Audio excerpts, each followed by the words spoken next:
Welcome back to Facts Repo, your home for the most intriguing theories and untold stories. Today, we're logging into a reality that might feel chillingly familiar. Have you ever scrolled through social media and felt like you're in an echo chamber, seeing the same opinions and phrases repeated over and over? Or have you clicked on an article only to find it's a jumbled mess of keywords that barely make sense? You're not alone, and there's a growing, terrifying theory that explains this feeling. It's called the dead internet theory, and it suggests something profound and unsettling has happened to our digital world. The theory proposes that the internet as we once knew it, a vibrant space filled with genuine human creativity and spontaneous interaction, is gone. It's been replaced by a ghost of its former self, a digital landscape now overwhelmingly dominated by artificial intelligence and automated bots. According to this idea, a massive portion of what we see online is no longer created by people. Instead, it's generated by complex algorithms designed to mimic human behavior, all talking to each other.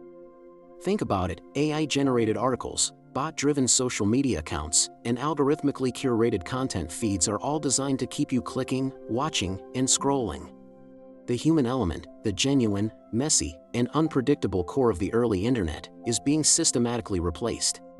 The theory suggests this shift happened sometime around 2016 or 2017. Before then, the internet was a frontier, a place of discovery where you could stumble upon quirky personal blogs, niche forums, and authentic communities built from the ground up by real people with shared passions. Now, much of that organic landscape seems to have vanished. It's been paved over by a highly commercialized and controlled environment, where content is engineered for maximum engagement, not genuine connection. So, what's the evidence for this digital apocalypse? The first major pillar is the explosion of AI-generated content. You've likely encountered it without even realizing. Websites hungry for search engine traffic churn out thousands of articles written entirely by AI. These pieces are often filled with repetitive phrases and strange, slightly off-kilter sentences, optimized for keywords rather than human readability. They exist purely to climb Google's rankings and generate ad revenue, creating a web of hollow, soulless information. This digital landfill buries the thoughtful, human-written content that once defined the internet. Then there are the social media platforms. How many times have you seen a comment section on a popular post filled with generic, almost identical replies? This is amazing. So true. I completely agree.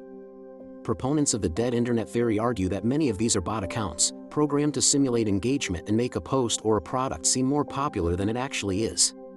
These bots can sway public opinion, manipulate trends, and create an illusion of consensus.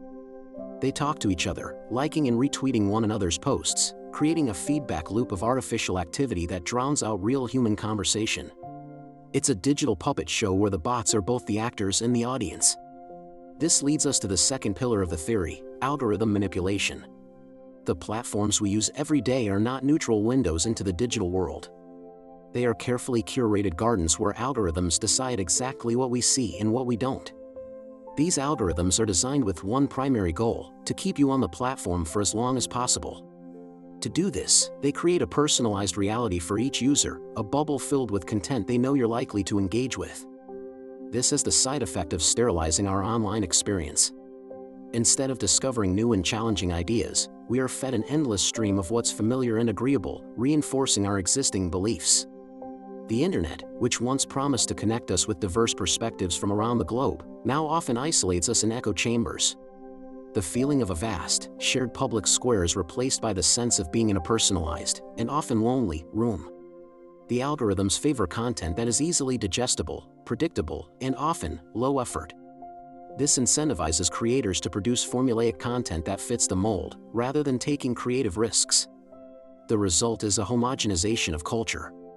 The same trends, the same challenges, the same memes pop up across every platform, pushed by the algorithm because it knows they generate engagement. The weird, wonderful, and unique corners of the internet are harder to find because they don't fit the profitable formula.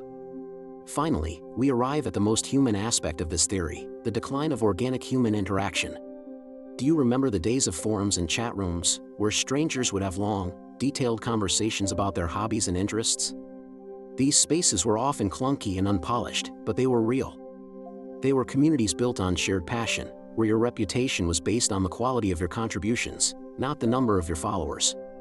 Many of these communities have either died out or been absorbed by massive, algorithm-driven platforms like Reddit or Facebook, where the dynamics are completely different.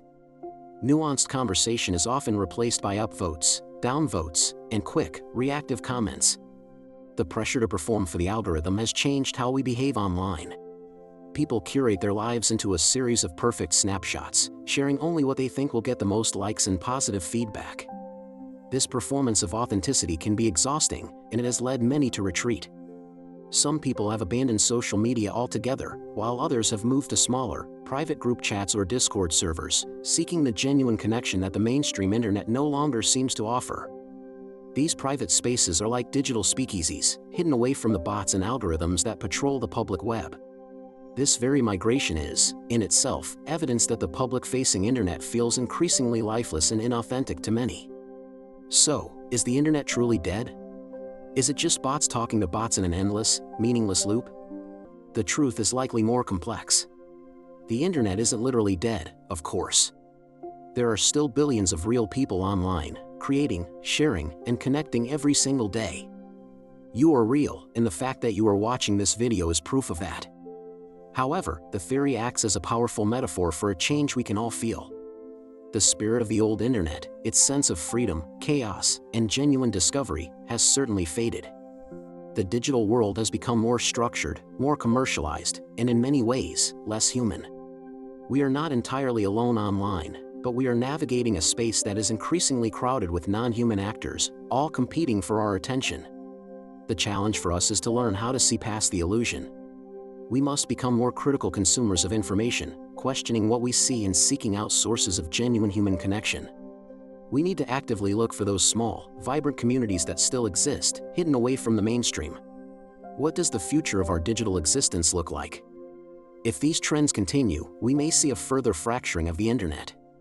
The public web could become an even more convincing simulation, a hyper-realistic world of AI-generated content and bot interactions, designed purely for entertainment and commerce.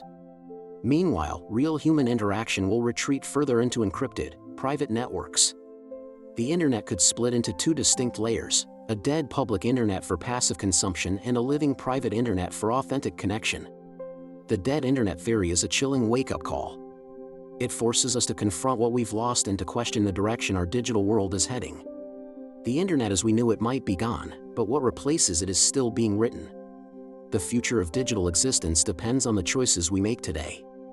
Will we passively accept the curated, artificial reality presented to us, or will we fight to keep the human spirit alive online? Thank you for joining me on this deep dive with Facts Repo. If you find these kinds of topics fascinating, make sure to subscribe and hit the notification bell so you never miss an update. What are your thoughts on the dead internet theory? Let me know in the comments below.